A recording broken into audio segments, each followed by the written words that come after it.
Vijay Devarakonda publicity positive అయినా negative అయినా పబ్లిసిటీయే కదా అనుకునే విజయ్ తన యాటిట్యూడ్తో నెగిటివిటీనే ఎక్కువగా మూటగట్టుకున్నాడు.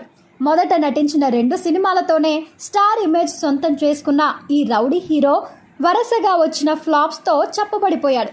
లైగర్ ఇచ్చిన భారీ డిజాస్టర్తో ఎలా అయినా ఈసారి హిట్ కొట్టాలని తహతహలాడుతున్నాడు. దీంతో తన మాట తీరు యాటిట్యూడ్ పూర్తిగా మార్చుకొని మిడిల్ క్లాస్ అబ్బాయిలా మారిపోయాడు. మరి ఈసారైనా ఫ్యామిలీ స్టార్తో తన స్టార్ ఇమేజ్ను నిలబెట్టుకున్నాడో లేదో ఈ రివ్యూలో చూద్దాం. గోవర్ధన్ అదేనండి మన విజయ్ దేవరకొండ.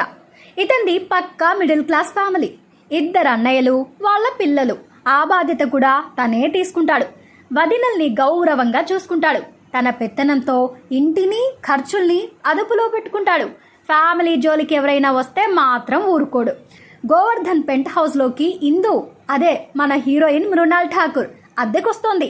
మెల్లిగా గోవర్ధన్ కుటుంబంతో కలిసిపోతుంది. గోవర్ధన్కి ఇందుకి మధ్య ప్రేమ చిగురిస్తుంది. గోవర్ధన్ తన కుటుంబంలోకి ఇందుని ప్రేమపూర్వకంగా ఆహ్వానించే తరుణంలో ఇందు గురించిన ఓ నిజం తెలుస్తుంది. తన ఇంటికి ఇందు కావాలనే వచ్చిందని, దాని వెనుక ఓ మిషన్ ఉందని అర్థమవుతుంది. అప్పుడు గోవర్ధన్ ఏం చేశాడు? అసలు ఇంతకీ ఇందు గోవర్ధన్ ఇంటికి ఎందుకు వచ్చింది? ఆ తర్వాత ఏం జరిగింది అనేదే కథ. ఫ్యామిలీ కథల్లో కొత్తదనం వెతుక్కోవాల్సిన పని లేదు. ఎందుకంటే కుటుంబ బంధాలు, వాటి చుట్టూ అల్లుకున్న కథలు కాస్త రొటీన్గానే అనిపిస్తాయి. ఫ్యామిలీ స్టార్ కథలోనూ కొత్తదనం కనిపించదు.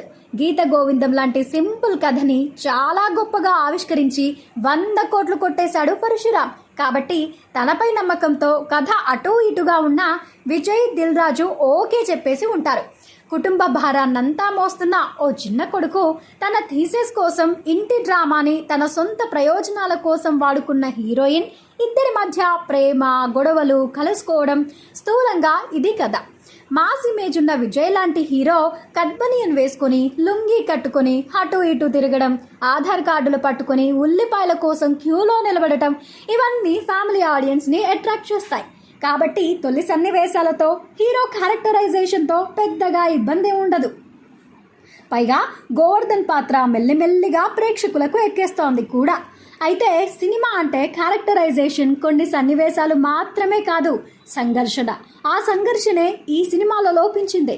ఇంటర్వెల్ బ్యాంక్ కాస్త ఇంట్రెస్టింగ్గా ఉంటుంది, కానీ హీరో హీరోయిన్ల మధ్య వైరం ఎందుకు వచ్చింది అనే పాయింట్ చాలా బలహీనంగా ఉంది. హీరోది అతి జాగ్రత్తో పిసినారితనమో అర్థమే కాదు. ఆ విషయంలో దర్శకుడు ఇంకాస్త క్లారిటీ చూపించాల్సి ఉండే. అన్నయ్య తావుడికి బానిస, ఏదో లవ్ ఫెయిల్యూర్ స్టోరీలా ఎప్పుడూ తూలుతూ కనిపిస్తాడు. అదంతా చూస్తే అన్నయ్యకో బలమైన ఫ్లాష్ బ్యాక్ ఉందనుకుంటాం కదా, కానీ దాన్ని రివీల్ చేసినప్పుడు మరి ఇంత బలహీనంగా రాసుకున్నాడేంటి ఈ సీన్లు అంటూ దర్శకుడిపై కాస్త కోపం వస్తుంది. సాధారణంగా రచయితలు, దర్శకులు అయినప్పుడు కథలో సంఘర్షణ బలంగా పుట్టిస్తారు, కానీ అది ఈ సినిమాలో లోపించింది. తొలి సగంలో అక్కడ కొన్ని సీన్లు పండాయి. హీరో హీరోయిన్ల మధ్య కెమిస్ట్రీ కొన్ని సీన్లు నడిపించింది. అయితే సెకండ్ హాఫ్లో అది కూడా లేదు. బొత్తిగా నీరసంగా ఓ టీవీ సీరియల్లా సాగదీశారు. కథలో కాన్ఫ్లిక్ట్ బలహీనంగా ఉంటే ద్వితీయార్థం ఎంత పేలవంగా రాసుకోవాల్సి వస్తుందో చెప్పడానికి ఈ సినిమా ఓ ఉదాహరణగా నిలుస్తుంది. సెకండ్ హాఫ్లో హీరోయిన్ పాత్ర మరీ బొమ్మలా మారిపోతుంటుంది. మహా అయితే 10 డైలాగులు చెప్పించారేమో, మరి అంత పాజిటివ్గా ఆ పాత్రని డిజైన్ చేయాల్సిన అవసరం లేదు. సినిమాలో ఫైట్లున్నాయి, బాగా డిజైన్ చేశారు కూడా, కానీ అవి కేవలం ఫైట్స్ కోసమే అన్నట్టుగా ఉండటమే ఇబ్బంది. తొలి ఫైట్లో హీరో కొట్టకుండానే కొట్టినంత ఇంపాక్ట్ తీసుకొచ్చారు.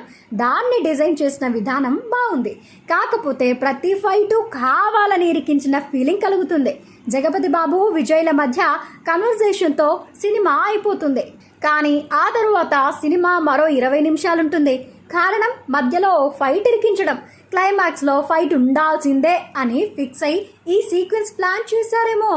కళ్యాణి వచ్చా వచ్చా అనే పాట సినిమా అయిపోయాక రోలింగ్ టైటిల్స్లో వాడుకున్నారు. అంటే ఓ పాటకు సరైన ప్లేస్మెంట్ ఫిక్స్ చేయలేకపోయాడు దర్శకుడు. దాన్ని బట్టి స్క్రీన్ ప్లే ఎలా ఉందో అర్థం చేసుకోవచ్చు. క్లైమాక్స్ సైతం ఇంపాక్ట్ క్రియేట్ చేయలేకపోయింది. ఇక విజయ్ యాక్టింగ్కి వస్తే విజయ్ చూడ్డానికి బాగున్నాడు, కంప్లీట్ ఫ్యామిలీ మ్యాన్గా కనిపించాడు. సినిమాని దాదాపుగా తన భుజాలపై మోసాడు. నటన, బాడీ లాంగ్వేజ్ ఈ విషయాల్లో పేరు పెట్టాల్సిన పని లేదు. తన వరకు మైనస్లు కనిపించవు.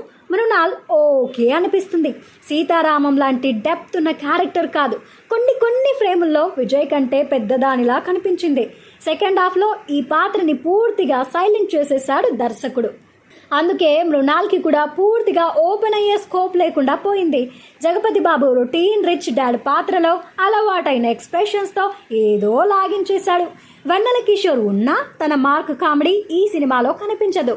రోహిణి అట్టంగడిని చూస్తే ఎందుకో సీతమ్మ వాకిట్లో సిరిమల్లె చెట్టులో ఆమె చేసిన పాత్రే కళ్ళ ముందు మెదులుతుంది. ఆ పాత్రనే ఇక్కడ ప్రతిష్ఠించేశాడు దర్శకుడు. ఇక రచయితలు, దర్శకులైతే స్క్రిప్ట్ పకడ్బందీగా ఉంటుంది. బలమైన కాన్ఫ్లిక్ట్ రాసుకుంటారు. అయితే ఈ రెండు విషయాల్లో పరశురాం చేతులెత్తేశాడు. డైలాగ్లు అక్కడక్కడ మెరుస్తాయి. అయితే ఓ సినిమాని హిట్ చేయడానికి ఈ ఎఫెక్ట్ సరిపోదు. విజువల్గా సినిమా బాగుంది, రిచ్నెస్ కనిపించింది. పాటలు ఎందుకో ఎక్కలేదు. గీత గోవిందంలోని పాటలు ఇన్స్టంట్ హిట్స్ అయ్యాయి.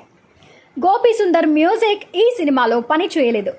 ఈ సినిమాలో ఓ డైలాగ్ ఉంది, ట్రైలర్లోనూ బలంగా వాడారు. సిగరెట్లు ఉన్నాయని కాల్ చేసి, మందుంది కదా అని తాగేసి, లిఫ్ట్లు ఉన్నాయని కదా అని ఎక్కేస్తే ఆరోగ్యం పాడైపోతుంది అని, కాంబినేషన్లు కుదిరాయి కదా అని కథ లేకుండా, కాన్ఫ్లిక్ట్ లేకుండా సినిమాలు తీసేసిన అంతే అనారోగ్యం. తీసిన వాళ్లకు, చూసిన వాళ్లకు కూడా.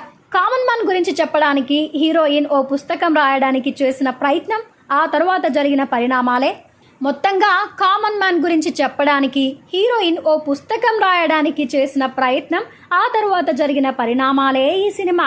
ఫ్యామిలీ మెన్ ఎంత గొప్పోడో చెప్పడానికి సినిమాలే తీయాలా ఏంటి? పుస్తకాలు వచ్చేస్తే సరిపోతుంది కదా, ఏమంటారు?